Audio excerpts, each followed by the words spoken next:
What up, gang? It's your boy OCZ Savage. Today we doing the best settings on controller for Back for Blood. So let's jump into the firing range, get into the options. First thing we're gonna go over is graphics. Make sure your field of views are all to the highest, and make sure the constraint is on horizontal. Because actually, if you put this on vertical, what it does is lower your field of view. I mean, I don't know if you like that, but honestly, in like this game, you probably want to see as far as you can left and right, because it'd be a lot of stuff going on. So the chromatic aberration, the motion blur, you can keep those off. Honestly, I'm not even sure what the chromatic aberration does. Like, and I've been playing this game for a minute, so I would just keep that off. You know, everything else is just pretty much your own preference. Going over to audio, this is also your preference. So listening to your headset. You know, see which one of these sound the best for you. You know, not too loud, but not too low. I kind of like dynamic, and then I set my settings up like this. So 100, 50, and then I'm gonna go 10, 10. I don't know. It's like the music from the Hag and like all the other extra stuff, bro. It just be too much for me. So set that up how you like. The voice is the same. That's all pretty much preference. Now we'll actually just go over to gameplay. Hit markers I keep on. Game coach, that's pretty much up to you. You can keep that off, keep it on. I just be having it on. I don't even know what it does, honestly. I think it just gives you like hints or something. The offensive item, you can pretty much do whatever you want with that. I leave it off because I like to aim my offensive item. All these are pretty much preference. Now once you get down to this recenter recoil, this is a preference thing too, but some people might not really know what it does. So basically, whenever you shoot your gun, if you have the recoil recenter off, every time you shoot, the gun is going to basically, you know, do its regular recoil. It's going to shoot up. And when it's done shooting, it's going to stay in that spot. But when you have that auto center recoil on, like you turn that on, every single time that you shoot, basically what's going to happen is once you're done shooting, it's all going to just go back down to the middle. So you'll be shooting, boom, boom, boom, boom, boom. As soon as you stop, it'll all just shoot back to the middle. You see that? Just automatically recenters itself. So I mean, that's pretty much a thing, like, you know what I mean, like personal preference. I don't use that at all because I don't like, you know what I mean, you might be tracking something or trying not to shoot one of your teammates in front of you or something. So I personally don't be using that. It's the same thing with like the aim assist. You know, it's personal preference, but it's just depending on what you're doing. That blood, vomit, mud, drench, that's actually a new option. And you know how like you'll shoot a wretch or something and it'll explode and you'll like, you know what I mean, your screen will be green for a second. That's what that is. For the reticle, I use the dot. Like, as you can see, the crosshair, you can see like, I don't know, like you can see the lines just bouncing everywhere. Like, bro, you're shooting at a tall boy, you're backing up, trying to kite. It's just too much going on. Just use the dot. All this stuff in accessibility, you can pretty much just leave that stuff alone, except for like colorblind. You know, that's up to you. I play on the Tritanopia, so it makes the weak spot purple instead of red. I don't know, it's easier to see for me.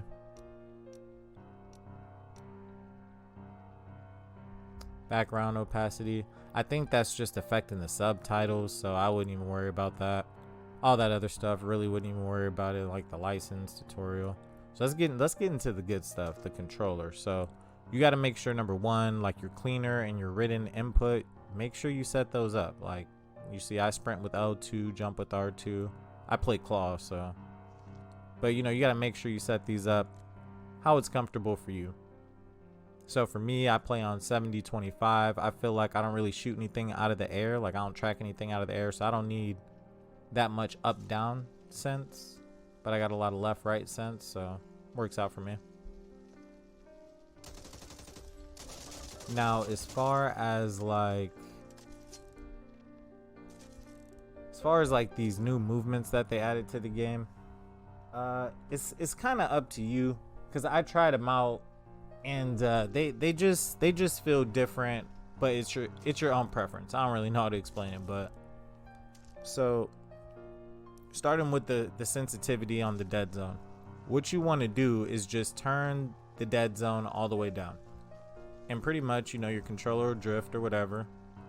And then you just turn it up, and when your controller stops drifting and you know you feel comfortable, then that's when you know you're at the right dead zone. So see, I turned it down. My shit's pretty much drifting everywhere. So that means, you know, that's way too low. We'll turn it up to 4. Still drifting a little bit, you see. So you just got to make sure you do this on your own controller. Find your perfect dead zone, and it'll be, you know, easy claps from there. And it's like that in pretty much all FPS games. If you could find the perfect settings for your controller, you know, what it can handle, what it can do, 9 times out of 10, you know what I mean, you'll probably be getting the most out of it. That's just obvious.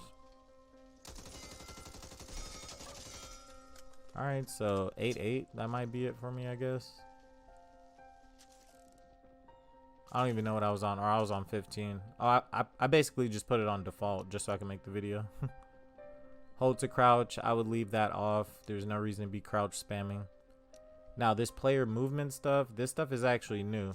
So I play on linear, and pretty much what it feels like to me is that I'm just, I don't know, moving regular, kind of loosely a little bit, but regular. But when you try putting it on exponential, to me what it feels like is just a little bit slower. It's like it has a slower ramp up time, I guess you can say, for like looking left and right, or aiming down the sides, or like even hard aiming and looking left and right. I don't know, the exponential, it just feels like I got a weight on my shoulders, like I got something to prove or something. Like, I don't know, that shit is heavy. So I would actually just keep that on linear. Same thing with the camera, like you put that on exponential, like your shit's just going left and right, like it's kind of heavy, a little bit hard to move. Can't really do 180s. So I would probably just leave that on linear as well. Camera acceleration, that's like the same thing. So when you have that camera acceleration on, it just gives your camera, you know what I mean, that much more of a little boost. I mean, if you really need to look left and right or turn around that much more fast, then, you know, turn that on. But I'd say you probably don't need that, so I just turn it off. This camera smooth duration, my bad. Basically what this does is it just makes your camera go fucking slow as hell. So I wouldn't even use that either. Like, I turned it all the way up and I can't even turn around. So most definitely would just turn that off, and I think it defaults on like 0.2 or something, so just leave that. Now when it comes to the sprinting, you could either, you know, toggle to sprint, or you can hold to sprint. Now before this patch that just came out today, you actually could double tap toggle and then jump right after, and then, you know, you would get the jump for free. So, you know, the little stamina glitch or whatever. But it doesn't appear that you can actually do that, or at least not consistently from what I see. So, you know, it's kind of up to you. Now, I personally was already playing on hold to sprint. It was a little bit easier for me to do the stamina glitch that way, because you could just basically hold down sprint and jump right after, hold down sprint and jump, as opposed to having to press the button 2 times. So I guess that's just all preference. But I personally like hold to sprint. I'd be juking.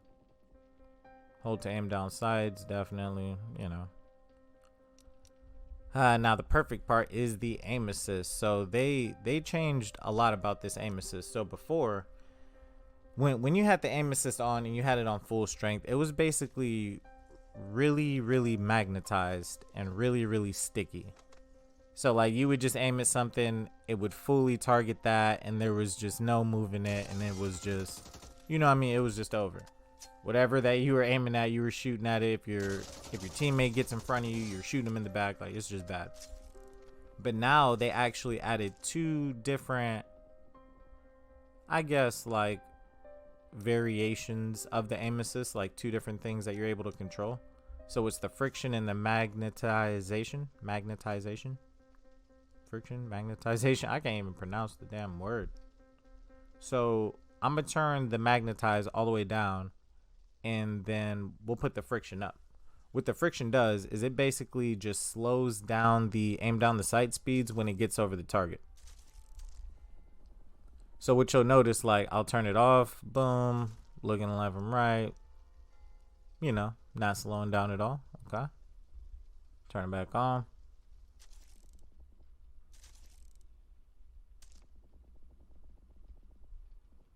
Literally slows down literally slows down every single target. Like, that is insane aim assist. Insane aim assist. So they definitely buffed it. It feels like when you have both of them on, the magnetization and the I forgot the name of it, and the other one, pretty much, oh, friction, magnetization and friction, pretty much all you have to do is aim down the sights and shoot, and it's pretty much chop. Like, it's just gonna shoot the target, or at least enough bullets to, you know what I mean, do majority of the damage or all the clip that you were even trying to shoot in the first place. It's insane. So what the magnetization is gonna do is it kind of just pulls you towards the enemies a little bit more. So I guess it magnetizes you towards them more, but the friction slows it down, if that makes sense. So one pulls you towards the target, and then the other one slows it down once you get there. So if you adjust those correctly, or just put them both on 100, you'll pretty much just be cheating. I mean, I don't really play with the aim assist at all. I do sometimes, but usually not really. And then also when I'm meleeing, I don't play with the aim assist either, because it's like, I don't know, it acts really weird. You can like mess around, hit your teammate, it's like it pulls towards them. I don't know, so I would turn it off. I would turn it off if I was meleeing, for sure. So as you can see, it's really easy once you have them both on. The only other thing that's left is the target snapping. And pretty much what that is, you know, self-explanatory. When you're aiming down the sights, well, I guess once you're looking in a certain direction and there's a target and you aim down the sights, if you have target snapping on, it will legitimately just pull the sight to the target. It is so insane. So I'm gonna turn it on, and I just want you to watch. Like, all you have to do is aim down the sights, and it will legitimately just pull the reticle to the target. And you could actually be like kind of far off too, like a little bit to the right, like a little bit far to the right too. It'll literally just pull to the target. Check that out. So literally, if you're like even in the vicinity of the target, it'll legitimately just auto aim to him if you have the target snapping on. And this right here, like on controller, this is like pretty much cheating, honestly. So you could really just run up, just keep hard aiming people. Or, you know, if you have like the sniper, the 50 cal or something, it's literally perfect tracking. All you gotta do is turn the friction up. Just turn everything up, really. And then for the target snapping, make sure you have that on linear, not exponential. So if you want the snapping to be faster, you want to put it on linear. But if you actually want it to be slower, like, you know what I mean, you want a little bit more aim assist, then, you know, you could put that target snapping on exponential, and then it'll be even slower. Like, you know what I mean, a little bit easier for you to track targets, a little bit clunkier, but you know what I mean, if that's what you're looking for, then that's definitely what it is. But me personally, I feel like for all the options, I would go with linear, unless, I don't know, there's something wrong with your controller, or, you know, you just prefer the slow aim assist. But if you are gonna do like the exponential build, like, you know what I mean, like slow aim assist or it's dragging slow, what you should do is just turn up your sensitivity then. So in that way, you know what I mean, it doesn't feel as slow as it looks.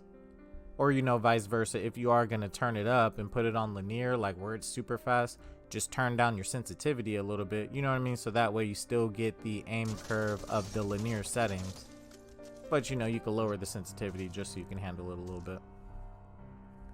Well, hopefully you guys learned something in this video. This is like one of the only settings videos I've seen, so that's why I had to pretty much just come out with one so I could help people out, because a lot of people ask me about, you know, like settings, the new stuff that came out, aim assist. So if you guys learned anything, man, please just drop a like. All that'll do is just help more people see the video. Appreciate you guys liking the video and checking it out, and I'll see you guys on that next vid. Peace.